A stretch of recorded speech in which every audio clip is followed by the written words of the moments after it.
এখন দেখছেন YouTube channel Nitai media live. Radha Madhab মিলিত তনু, পরম করুণা বরুণালয়, শ্রী শ্রী শচীনন্দন, নদিয়া বিহারী গৌর হরি, পরম পাবন পতিত উদ্ধারণ, দয়াল নিতাই চাঁদের মহানুকম্পায়, শ্রী শ্রী ব্রজ নবযুব দ্বন্দ্ব রাধা মাধবের অহৈতুকী করুণায় আজ এই ভক্ত সম্মিলনে শ্রীমন্দির শ্রী অঙ্গনে সুধা কথা ভাগবতীয় ভক্তিযজ্ঞের শুভারম্ভে শ্রীগুরু পাদ পদ্মে পরার্ধ কোটি দণ্ডবৎ প্রণতি। সমাগত গৌড়ীয় আচার্য বৈষ্ণব কুলতিলক, সাধুজন মহন্তজন, শ্রদ্ধাশীলা ধর্মশীলা মাতৃদেবীগণ, সকল ভক্ত চরণে সশ্রদ্ধ দণ্ডবৎ প্রণতি।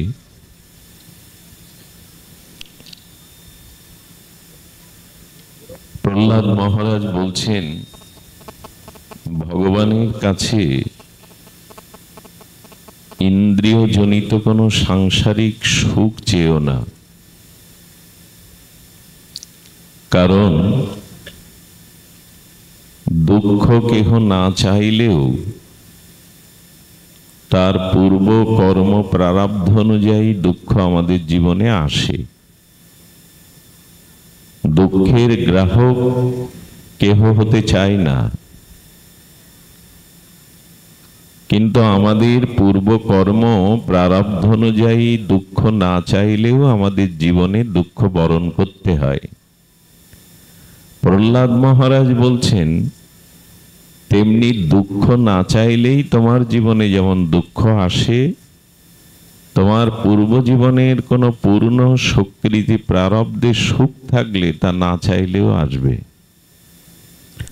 দুঃখ চাইছো না, দুঃখ আসছে, কারণ প্রারব্ধে দুঃখটা তোমার ছিল। তেমনি সুখ না চাইলেও সুখ আসবে যদি প্রারব্ধে সুখ তোমার থেকে থাকে। তাহলে চাইবার কি আছে?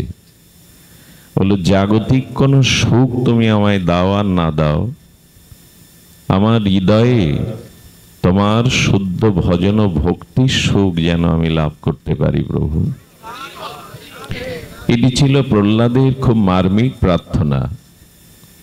এটি জিনিস লক্ষ্য করবেন, আমাদের এই চক্ষু কর্ণ নাসিকা চর্ম দিয়ে জাগতিক যে সুখ ভোগ করি, এই সুখটা অস্থায়ী, ক্ষণস্থায়ী। চক্ষু কর্ণ নাসিকা জিহ্বা প্রাকৃত ইন্দ্রিয় দিয়ে জগতে যে সুখ ভোগ করি আমরা, এটি স্থায়ী না, এবং এর পরিণামটা ক্লান্তি চলে আসে, জরাব্যাধি চলে আসে। তাই প্রহ্লাদ বলছেন, জাগতিক সুখ ইন্দ্রিয় জাতীয় সুখ চেয়েও না। ভগবানের কাছে যদি চাও, কারণ জাগতিক দুঃখটা, জাগতিক সুখটা দুঃখ মিশ্রিত, ক্ষণস্থায়ী।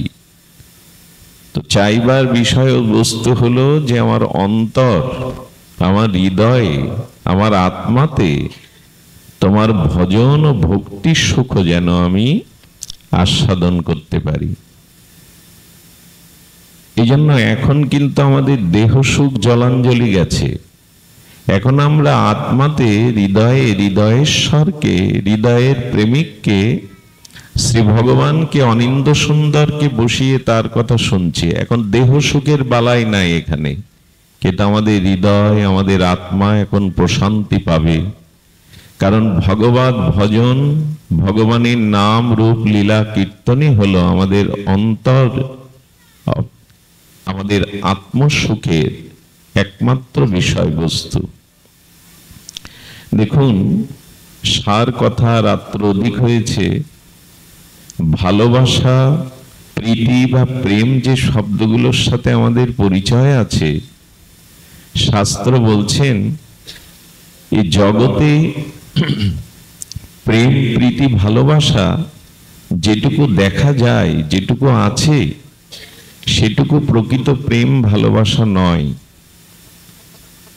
ধ্যান দিন শব্দের দিকে। প্রেম বা প্রীতি এটা ভগবানের সাথেই সম্ভব, অন্য কোনো ব্যক্তি, অন্য কোনো নিজজনের সাথে এটা সম্ভব নয়। কথাটি আমার নয়, গোস্বামীগণের অন্যতম জীব গোস্বামী ভক্তি সন্দর্ভে বলছেন। দেখুন, এখানে লক্ষণীয় বিষয় হলো প্রীতি না থাকলে, কারো প্রতি ভালোবাসা, অনুরাগ, প্রীতি যাই বলি, এটি না থাকলে তার গুণগুলি আপনার কাছে প্রতিভাত হবে না। প্রীতি যেখানে নাই সেখানে বহু গুণের সমাবেশ থাকলেও আপনি গুণ দেখতে পাবেন না। আবার বিপরীতে দেখবেন, যেখানে প্রীতি আছে, ভালোবাসা আছে, অন্তরের অনুরাগ মাখানো আছে, ওখানে গুণ না থাকলেও গুণের সমাবেশ দেখা যায়। মূলত প্রীতি থাকলেই তার মধ্যে, বারবার নাড়াচ্ছ কেন? প্রীতি যদি কোথাও থাকে তবে সেই প্রীতি কি হয়? প্রীতি বস্তুতে, অনুরাগ বস্তুতে গুণ না থাকলেও গুণের সমাবেশ দেখা যায়। আর যেখানে প্রীতি অনুরাগ নাই সেখানে বহু গুণ থাকলেও আপনি কোনো গুণ দেখতে পাবেন না। এটা ভালোবাসা, প্রীতি, অনুরাগের একটি নিয়ম। এই জন্য কোনো কিছু প্রীতি, প্রেম, ভালোবাসার চোখে না দেখলে অনুভূতি বোঝা যায় না, গুণারোপ হয় না, গুণদর্শনও হয় না। এখন এই পৃথিবীর লোক ব্যবহারে আমরা প্রীতির পরিচয় পাই। পুত্রতে পিতামাতার, পতিতে পত্নীর, প্রেয়সীতে প্রিয়ার, প্রিয়ের, এই প্রীতি তো জগতে লোক ব্যবহারে আমরা দেখি। এটাকে প্রীতি বলবো না? এই জগতে তো ভালোবাসার ছড়াছড়ি, প্রীতির ছড়াছড়ি। বন্ধু, সজ্জন, কুটুম্ব, পুত্র কন্যাতে পিতামাতার, আবার পুত্রতে পিতামাতার প্রতি, স্ত্রী পতির প্রতি, পতি তার সহধর্মিনীর প্রতি প্রীতি নাই? বলেন, এই যে লোক ব্যবহারে প্রীতি দেখা যায়, এটি প্রকৃত প্রীতি না। তার কারণ এরা প্রীতির, এই যে পিতামাতা, স্ত্রী, পতি, বন্ধু, সজ্জন, কুটুম্ব, আমাদের এই ক্ষণভঙ্গুর মনুষ্য দেহ প্রীতির বিষয় হতে পারে না। খুব ধ্যান দিন, প্রীতির বিষয় এই জন্য হতে পারে না কারণ প্রীতি কখনো, ভালোবাসা, অনুরাগ কখনো ভেঙে যাক, নষ্ট হয়ে যাক, ম্লান হয়ে যাক, বা ভালোবাসার বস্তুর সাথে আমার বিচ্ছেদ হোক, বিনষ্ট, এটা চাই না। কিন্তু আমাকে বলুন তো, জগতে কোনো ভালোবাসায় অখণ্ড, স্থায়ী, চিরন্তন কিনা? পিতামাতার সাথে সন্তানের, সন্তানের সাথে পিতামাতার, আর পতির সাথে পত্নীর, বন্ধুর সাথে বন্ধুর ভালোবাসা অখণ্ড, চিরস্থায়ী, স্থায়ী কি হয়েছে আজ পর্যন্ত কারো?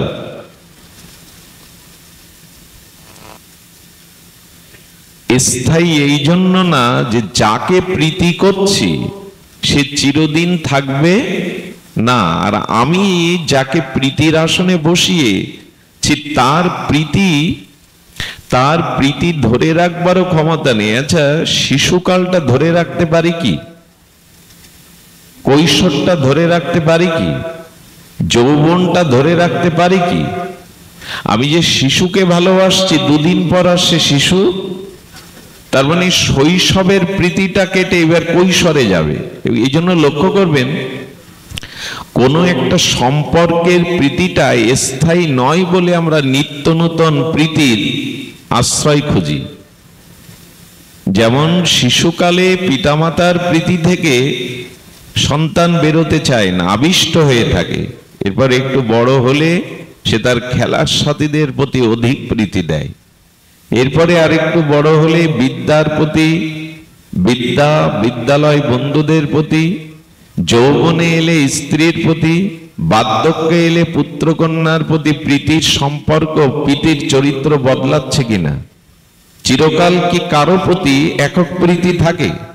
থাকে না। এই জন্য যাকে প্রীতি করছি তার ক্ষমতা নেই স্থায়ীভাবে প্রীতিটা ফিরিয়ে দেওয়ার।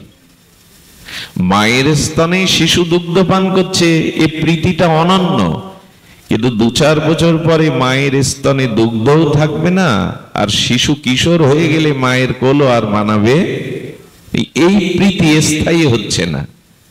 এই জন্য জগতের ভালোবাসা, জগতের প্রেম কোন সম্পর্কে একটা স্থায়ী থাকতে, এই জন্য মানুষ দেখবেন নিত্য নূতন সম্বন্ধ চায়, নিত্য নূতন প্রীতির আশ্রয় চাই। কিন্তু জীবগণ পরস্পরে প্রীতি করলেও, ভালোবাসা অনুরাগ থাকলেও ভালোবাসার স্থায়ী যোগ্য পৃথিবীতে কেহ নাই। মমতাজকে শাহজাহান ভালোবেসে রাখতে পারেনি, রাজা রানীকে ভালোবেসে চিরদিন ভালোবাসা রাখতে, প্রীতির স্থায়িত্ব নাই তো এখানে, তাহলে সেটা প্রেম বা প্রীতি হয় কি করে? প্রীতি বা প্রেম এটি অখণ্ড, স্থায়ী, বিনাশশীল নয়। আচ্ছা, প্রেম কাকে বলে? বহুবিধ ধ্বংসের কারণ সত্ত্বেও যা ধ্বংসশীল নয়। আমরা অত সংস্কৃতি বুলি না উড়িয়ে সহজ করে বুঝি। বহুবিধ ধ্বংসের কারণ সত্ত্বেও যা ধ্বংসশীল নয় তাকে বলে প্রেম। বহুবিধ ধ্বংসের কারণ আছে অথচ ধ্বংস হচ্ছে না। কিন্তু জগতের কোন প্রীতি একটা কারণ এসে যৌবনটা কেড়ে নেয়, আর ভালোবাসা থাকে না, সামর্থ্য চলে যায়, আর ওখানে ভালোবাসা পাই না। পরপর বদলায়, বন্ধু বদলায়, হ্যাঁ, সম্বন্ধ বদলায়, নিত্য নূতন প্রীতি ভাবনায় আমরা সম্বন্ধ বদল করি। আসলে সার কথা হলো, এই জগতে ভগবান ব্যতীত ভালোবাসা বা প্রীতির স্থায়ী ঠিকানা, স্থায়িত্ব কোথাও নাই। এই জন্য জগতে কোনো সম্বন্ধের সাথে প্রীতি হয় না।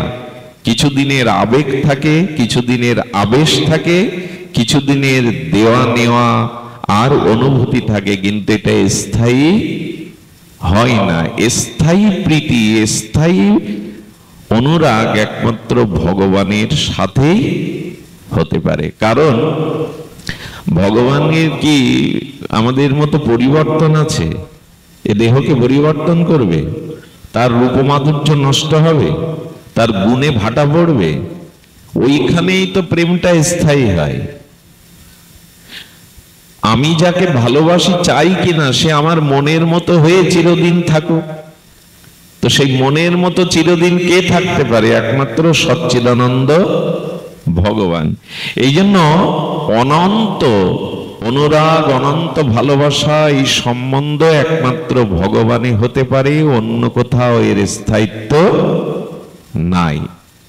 এত কথা বলবার অভিপ্রায় এইটুকু ভূমিকাতে, যে ভালোবাসাটা ভগবানের সাথেই, প্রীতি সম্বন্ধটা ভগবানের সাথেই হওয়া চাই। এছাড়া দ্বিতীয় বস্তুতে প্রীতি অখণ্ড হবে না, স্থায়ী হবে না, আজ পর্যন্ত তা হয়নি, হওয়া সম্ভব নয়। এই জন্য প্রথমেই আপনাকে আমাকে সিদ্ধান্ত নিতে হবে, আমার হৃদয়ে যে ভালোবাসা আছে এটা পাওয়ার অধিকারী কে? আমার প্রীতিটার প্রথম অধিকারী কে? কাকে প্রীতিটা দিতে হবে? ভালোবাসাটা ভগবানকে না দিয়েই তো অভিশাপ পেতে হয়। ভালোবাসাটা তাকে না দিলে এই ভালোবাসা আমাদের জীবনে অভিশাপ রূপে চলে আসে। এই জন্য জগতে আজ পর্যন্ত ভালোবেসে স্থায়ী বা অনন্ত সুখ না পেয়ে বারবার ভালোবাসা ভেঙে যায়, বারবার ভালোবাসা মানুষকে আঘাত দেয়, বারবার ভালোবাসা মানুষকে বিচ্ছিন্ন করে দেয়। কিন্তু এই স্থায়ী অনন্ত আনন্দ ভালোবাসা এক ভগবানই দিতে হবে। এটা তো শুনেছি সারা জীবন, শুনছিও সারা জীবন, কিন্তু এই ভালোবাসাটা ভগবান দেখুন বলছেন যে ভালোবাসা 4টি রসের দ্বারা সীমাবদ্ধ থাকে। ভালোবাসা চারটি রসের দ্বারা সীমাবদ্ধ থাকে। একটি রস হলো তিনি প্রভু আমি দাস, আরেকটি রস হলো তিনি সখা আমি তার প্রিয় বন্ধু বা সখা, আরেকটি রস হলো ভগবান আমার পুত্র, রাধারানীর আমার কন্যা, এই বাৎসল্য রস, আর আমি তাদের অভিভাবক পিতামাতা।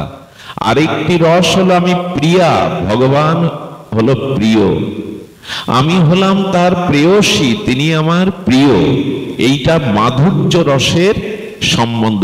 এই চার সম্বন্ধ করে ভগবানের সাথে প্রীতিটা যুক্ত হতে হবে। এই যুক্ত না হওয়া পর্যন্ত এই জন্ম মৃত্যু সংসারের অভিশাপ ঘুচবে না। এই জগতে কারোর সাথে ভালোবাসায় কখনো অখণ্ড স্থায়ী হবে না। এই জন্য ভগবানের সাথে সম্বন্ধটা স্থায়ী করো। এই ভালোবাসার কথাই নিখিল শাস্ত্র আমাদের বোঝাতে চেয়েছে যে ভগবানকেই ভালোবাসো, নিজের প্রীতি অনুরাগটা ভগবানকে দাও। মহৎ পুরুষের দিকে তাকিয়ে দেখো, শ্রেষ্ঠ জনদের দিকে তাকিয়ে দেখো, এই সংসারের কোনো আবিলতা, কোনো স্নেহ মমতা তাদের বাঁধতে পারেনি। তারা ভগবানকে উজাড় করে জীবনের সর্বস্ব দিয়েছে বলেই তারা আজ প্রণম্য। তাদের স্মরণ করলেই আমাদের দুঃখ ব্যাধি যন্ত্রণা ত্রিতাপ জ্বালা দূর হয়। কেন হয়? তারা ভালোবেসেছিল ভগবানকে, আর ওই ভালোবাসা থেকে যেটুকু পেয়েছিল তা তাদের জীবন ধন্যাতি ধন্য হয়েছিল। দেখুন, আমরা মুখে পরিচয় দেই আমরা কৃষ্ণ দাস, আমরা মুখে পরিচয় দেই, দীক্ষা নেওয়ার সাথে সাথে আমার উপাধি বদলাই, দীক্ষা নেওয়ার সাথে সাথে আমাদের উপাধি বদলায়, আমরা অচ্যুত গোত্রভুক্ত হয়ে বলি আমি কৃষ্ণ দাস।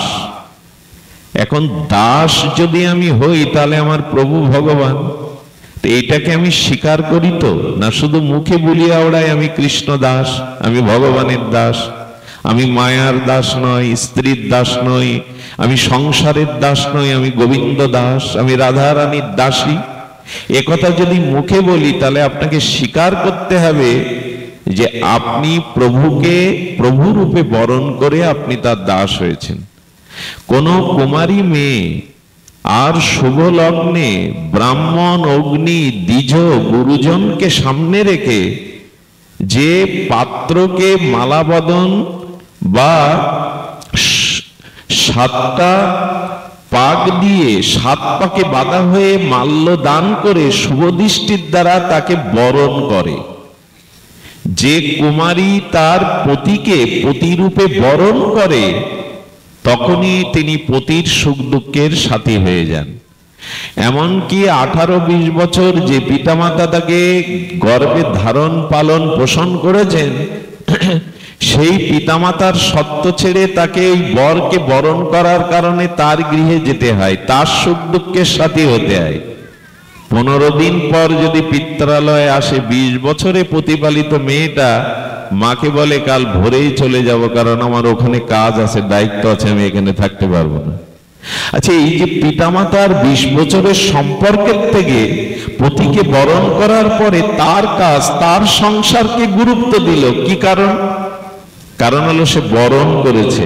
একটা জিনিস জানুন, ত্যাগ স্বীকার না করলে আপনি কোনো জিনিস বরণ করেননি এটা প্রমাণ হয়।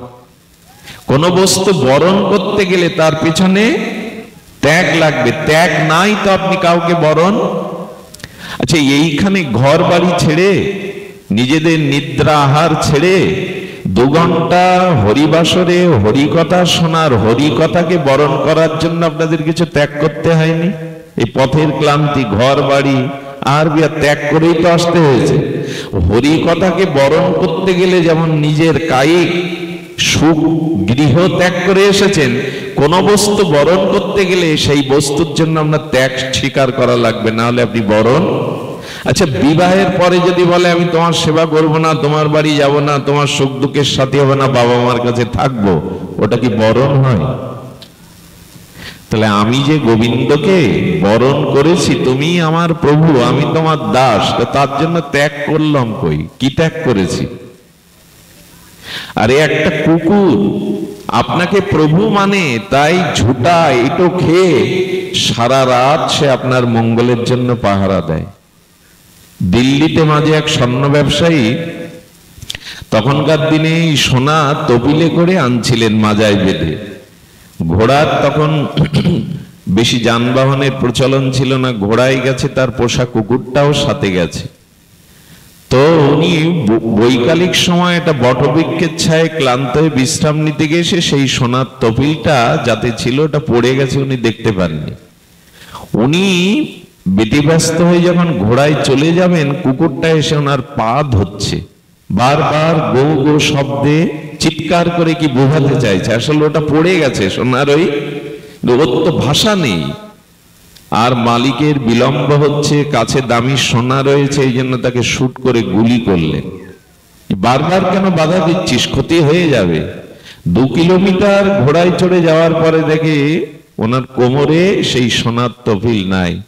ফিরে এসে দেখলো কুকুরটা তপিলের উপরে শুয়ে মারা গেছে, তবু তপিলটা আগড়ে ধরে ওর উপরে মারা গেছে। একটা কুকুরের যদি এটো কাটা খেয়ে তার প্রভুর প্রতি এই ত্যাগ থাকে, আপনি আমি স্বীকার করি আমাদের প্রভু ভগবান আপনি কতটুকু সুখ জলাঞ্জলি ত্যাগ করেছেন, তার জন্য যে দাবি করবেন আমি তাকে বরণ করেছি। সবই তো চলছে নিজের মতো, নিজের সুখের জন্য। এই জন্য কোন বস্তুর প্রতি ত্যাগ না থাকলে বুঝতে হবে সেই বস্তুকে আপনি বরণ করেননি। একটা জামা আপনি বরণ করে নিয়েছেন পরবেন বলে, ময়লা হয়ে গেলে ধোপার কাছে দেন, পয়সা কড়ি ব্যয় করে পরিষ্কার করেন। একটু ত্যাগ থাকতে হয় না ওই জিনিসটাকে সুন্দর রাখতে? আপনি ভগবানকে প্রভু মানেন কি, এটা নিজের কাছে প্রশ্ন করুন। যদি মানেন তবে আপনি কতটা তার জন্য ত্যাগ স্বীকার করেছেন, নিজের সুখ জলাঞ্জলি দিয়ে তাকে সুখী করবার তার দায়িত্ব নিয়েছেন আপনি। যদি না নিয়ে থাকি তবে আমি নিজেকেও ঠকাচ্ছি, ভগবানকেও ঠকাচ্ছি। তোমাকে মুখে মানি কিন্তু তোমার জন্য আমি কোনো ত্যাগ স্বীকার করিনি। ত্যাগ স্বীকারটা কেমন দেখুন, একটু ধ্যান দিন শব্দের দিকে। প্রভুকে যদি মানতেই হয়, তাকে যদি প্রিয় পরম রূপে আপনি তাকে বরণ করেন, গুরুকেও বরণ করতে হয়। দেখবেন সব কাজে বরণ থাকে, যেদিন অধিবাস হয় ওখানে আচার্য বরণ করতে হয়, করতে হয় না? কীর্তনিয়াকে বরণ করতে হয়, আচার্য বরণ করতে হয়। তো আমাদের জীবনে বরণীয় তো ভগবান। এই যে মায়ের পূজা করবেন, যে পূজা করবেন দেখবেন গঙ্গা বরণ করতে যেতে হয়। মেয়ের বিবাহ দেবেন, ওখানে বরণের ব্যবস্থা। বরণ মানে কি, আমি তোমাকে গ্রহণ করছি আর তোমার জন্য আমার জীবন যৌবন যা কিছু সামর্থ্য আমি তোমার সুখের জন্য ত্যাগ করব, এরই নাম বরণ করা। ভগবানকে বরণ করে আমি আমার সুখের ভাবনায় সারা জীবন কাটিয়ে দিলাম। বরণ কাকে বলে দেখুন, দাস কাকে বলে দেখুন। বহুবার শুনিয়েছি, আপনারাও শুনেছেন, তবু নিত্য নূতন নবায়ন এ কথা পুরাতন নয়, এ কথা আস্বাদনে অরুচি হবে না। গোবিন্দ দাস মহাপ্রভুর অঙ্গ সেবক। মহাপ্রভুকে মধ্যাহ্ন সেবা পাওয়ার পরে প্রভু একটু বিশ্রামে যেতেন, 1-2 দণ্ড। আর গোবিন্দ দাস গিয়ে মহাপ্রভুর চরণ সম্বহন করে প্রভুকে একটু সুখ দিতেন। তো প্রভু প্রসাদ পেয়ে আর বিশ্রামালয়ে যেতে গিয়ে প্রভু আজ বিশ্রামে না গিয়ে কি করেছেন, সেই প্রবেশ দুয়ারের দরজার পাশে তিনি তার পরিমাণ এত দীর্ঘ দেহটা উনি ওই দরজায় আড় হয়ে শুয়েছেন। গোবিন্দ এসে বলছেন, প্রভু আরে একটু সরে যাও, আমি ভেতরে না গেলে তোমার চরণ সেবার থেকে বঞ্চিত হব।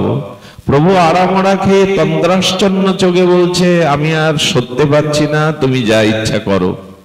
হঠাৎ চিন্তা করলেন, প্রভুর চরণ সেবা হতে বঞ্চিত হতে পারবো না। তো ভেতরে গিয়ে প্রভুর চরণ সেবা করতে গেলে প্রভুকে ডিঙিয়ে যেতে হবে, আর ভগবানকে লঙ্ঘন করার দায় আমার অনন্তকাল নরকে পচে মরতে হবে। দেখবেন আগেকার দিনে মা ঠাকুমারা স্বামীর ছায়াকে ডিঙাতো না, এখনো এই রেওয়াজটা পুরানো দিনের মানুষ। গুরুদেবের ছায়াও ডিঙাতে নেই, তাতে অপরাধ হয়। এই জন্য গুরুদেব দাঁড়িয়ে যদি তার ছায়া পড়ে, তার ছায়াটাকে, তার আসনটাকে লঙ্ঘন করতে নেই, এটা অপরাধ হয়। উনি বলছেন আমি ভেতরে না যেতে পারলে প্রভুর চরণ সেবা করতে পারবো না, আর ভেতরে ডিঙিয়ে যদি যায় প্রভুকে লঙ্ঘন করায় অনন্তকাল নরক বাস হবে। সঙ্গে সঙ্গে বিবেক জেগে উঠল, তুই তোর নরকের কথা ভাবছিস, প্রভুর চরণ সেবার কথা ভাবছিস না, তুই তোর সুখের কথা ভাবছিস, যে তুই প্রভুর চরণ সেবার লঙ্ঘন করতে গেলে নরকে যাবি। ও তার মানে তুই সেবক হতে পারিসনি, তার মানে তুই প্রভুর সুখকে, প্রভুর জন্য নিজের দুঃখকে বরণ করতে শিখিসনি। লঙ্ঘন করে গেলেন, প্রভুর চরণ সেবা করতে লাগলেন। প্রভু কিছুক্ষণ পর বলছেন, গোবিন্দ বেলা তো বয়ে যায়, ভজন করতে যাবে না, ভোজন করবে না? বলে দরজায় যদি আড় হয়ে পড়ে থাকো তো বাইরে যাব কি করে? বলে যেভাবে ঢুকেছিলে ওইভাবেই বাইরে যাবে। বলে প্রভু ভেতরে এসেছিলাম তোমার চরণ সেবার জন্য, আর বাইরে যেতে হবে নিজের উদর পরিপূরণের জন্য। এই বুদ্ধি যেন আমার কোনো জন্মে কোনো কালে না হয়। প্রভু আমি তোমার সুখের জন্য নরকে যেতে পারি, কিন্তু আমার সুখের জন্য আমি কিছু করব না। এই হলো দাস, এই হলো দাস।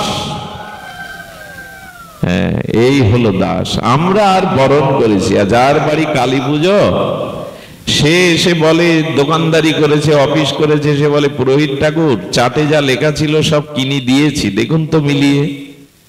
তারপরে বলে রাত অধিক হচ্ছে, একটু অনুমতি দিন, বিশ্রামে যায়। আমার বাড়ির পূজা, আমার কালী পূজা, আমি ঘরে গিয়ে ঘুমাই। পুরোহিত রাখা আছে, ওই মন্ত্র বলবে, ঢাকি রাখা আছে, পরামানিক রাখা আছে, ওই সব করবে।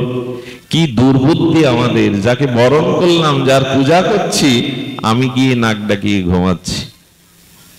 এটা বরণ করা না।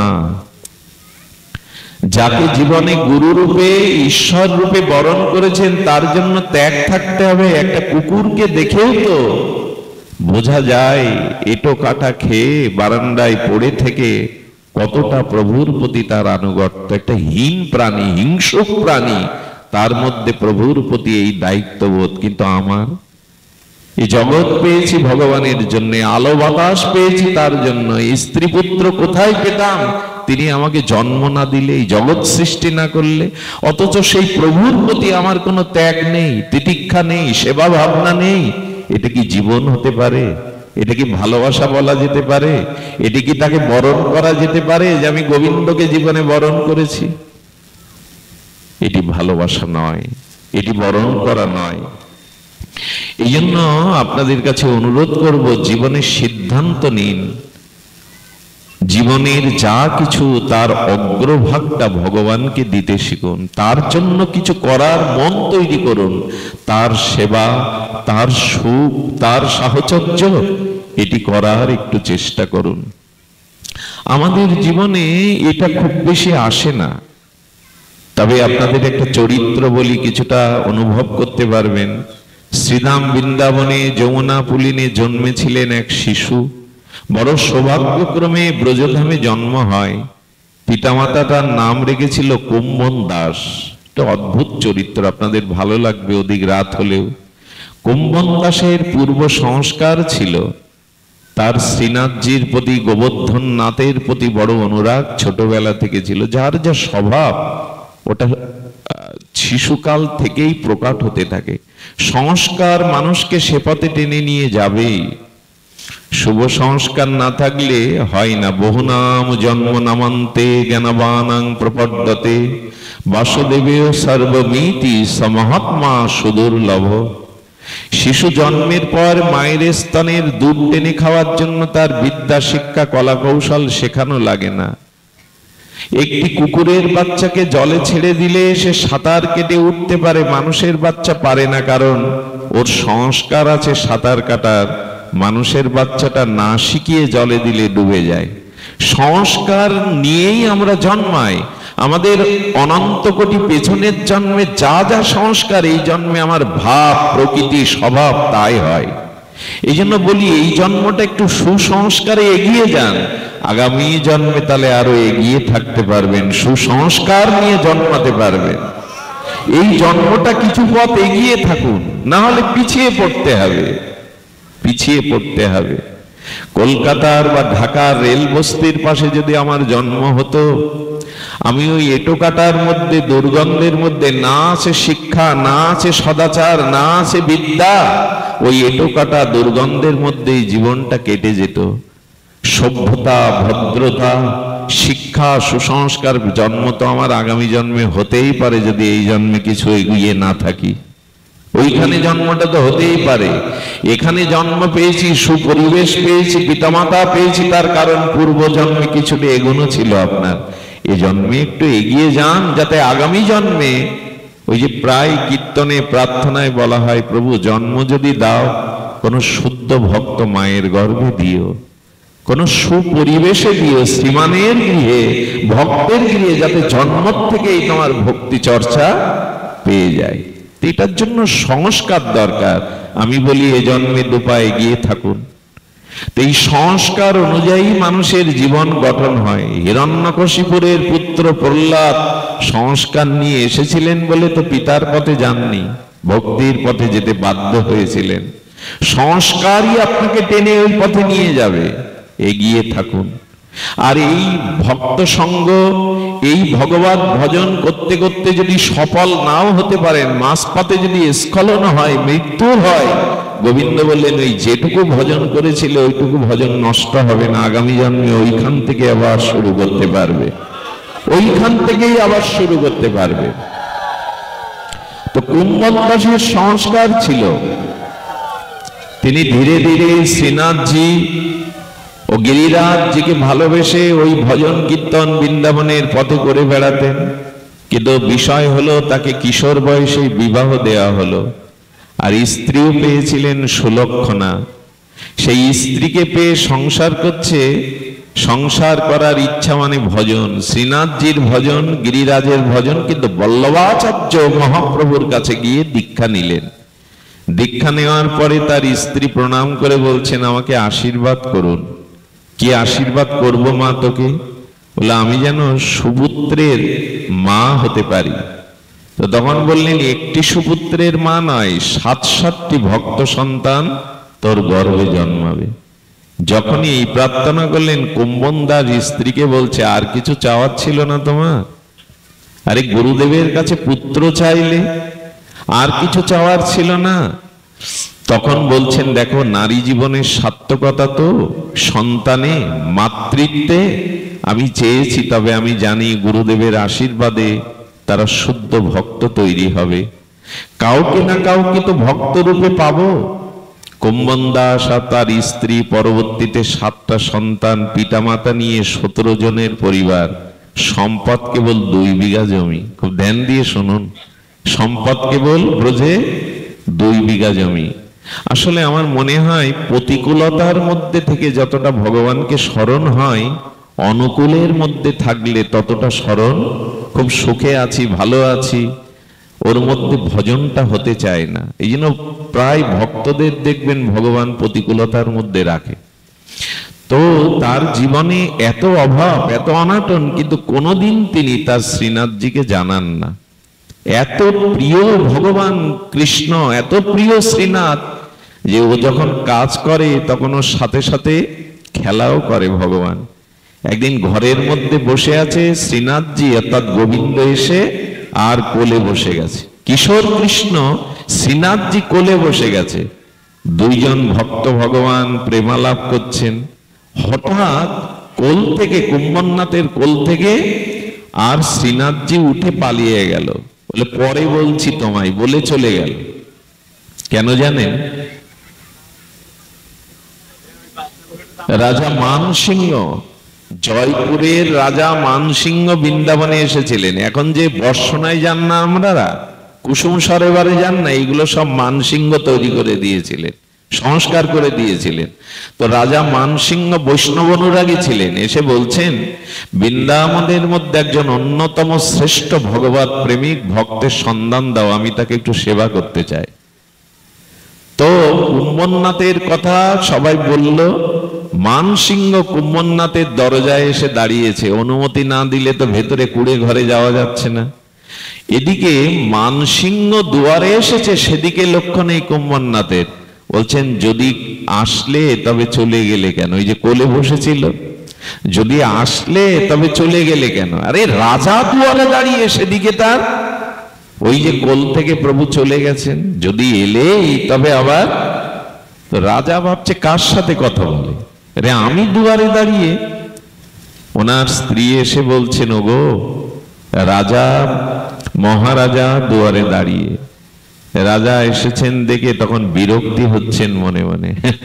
দেখুন এদের ভগবত প্রীতিটা দেখুন, বিরক্তি হচ্ছে, কারণ এইবার বুঝতে পেরেছেন আমার কোল থেকে কেন গোবিন্দ শ্রীনাথজি চলে গেল, রাজার জন্যই। তো ওনাকে বলছেন আমার এখানে বসতে দেওয়ার মতো কোনো সামর্থ্য নাই, আপনি তো রাজা। তখন হঠাৎ তার মেয়েকে বলছেন, মা, তার একজন সেবিকা কন্যাকে বলছেন, মারে আমার দর্পণটা আর আসনটা দিয়ে যেত। তখন তার কন্যাটি এসে বলছেন দুয়ারে, বাবা আসন এবং দর্পণ চিড়িয়া খা গিয়া, মানে চড়ুই পাখি খেয়ে গেছে। তো তখন মানসিংহ বললেন, আয়না আবার চড়ুই পাখি খায় নাকি, আর আসনও আবার খাই নাকি, কি বলছে তো বুঝতে পারছি না। বলে বাবা আয়না দর্পণ কি চড়ুই পাখি খায়? তখন বলছে আমি দেখাচ্ছি খাই কিনা। উনি তখন একটা মাটির পাত্রে স্বচ্ছ জল ঢেলে ওর থেকে তিলক করেন, ওইটাই ওর আয়না, জলের মধ্যে তিলক করেন। বলে এই আয়নায় জলগুলো চড়ুই পাখি খেয়ে গেছে। আর একটা ঘাসের আচন ছিল, ওটাও খেয়ে গেছে প্রাণী এসে। কুম্ভনাথের দিকে তাকিয়ে মানসিংহের চোখে জল এলো। একজন ভগবানের প্রিয় ভক্ত, তার অবস্থা দেখো, বসার আসনও নেই আর একটা দর্পণও নেই তিলক নেওয়ার, জল স্বচ্ছ জলে উনি দর্পণের কাজ করেন।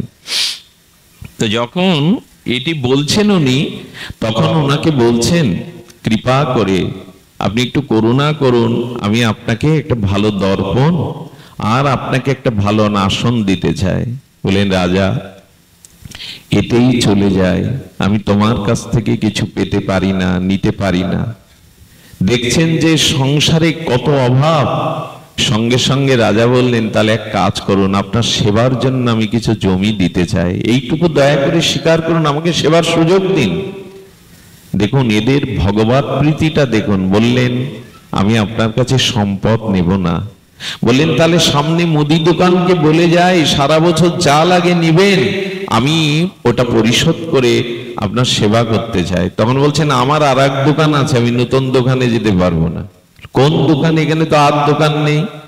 গিয়ে দেখছেন একটা বরুই গাছ, অর্থাৎ একটা কুলের গাছ। বলে এই আমার মহাজন, যখন ক্ষুধা লাগে তখন ওর কাছ থেকেই আমি পাই, বস্তু পাই, আর এই ক্ষেত থেকে যে সবজি হয় এই আমার মহাজন, এই আমার দোকান, আপনার কিছু আমি চাই না। অবাক হয়ে দেখলেন কেন এরা ভগবানের এত প্রিয়। রাজা একটা আয়না দিতে চাইলেন, আসন দিতে চাইলেন, কিছুই স্বীকার করলেন না।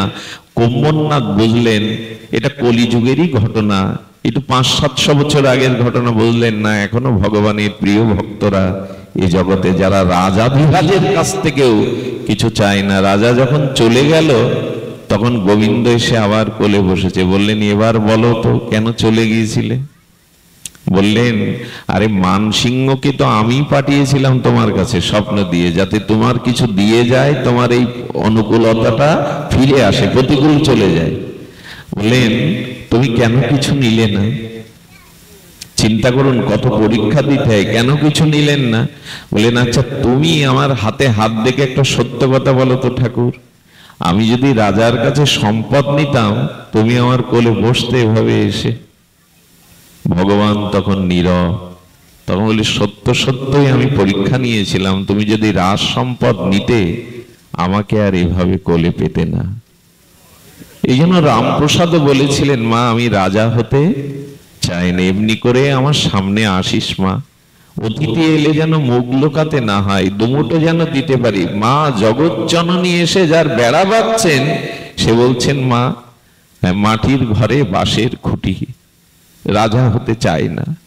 আমরা ভগবানকে ভালোবেসে তো নিজের স্বার্থকেই চেয়ে বসি। এই হলো বরণ করে নেওয়া, কারো কাছে কিছু এই প্রেমের সম্বন্ধ এটাই।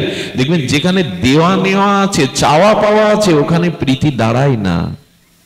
শুধু তার সুখটার দিকে দৃষ্টি দিন, নিজের কোনো সুখের চেষ্টা করাতে প্রেম ওখানে দাঁড়াবে না।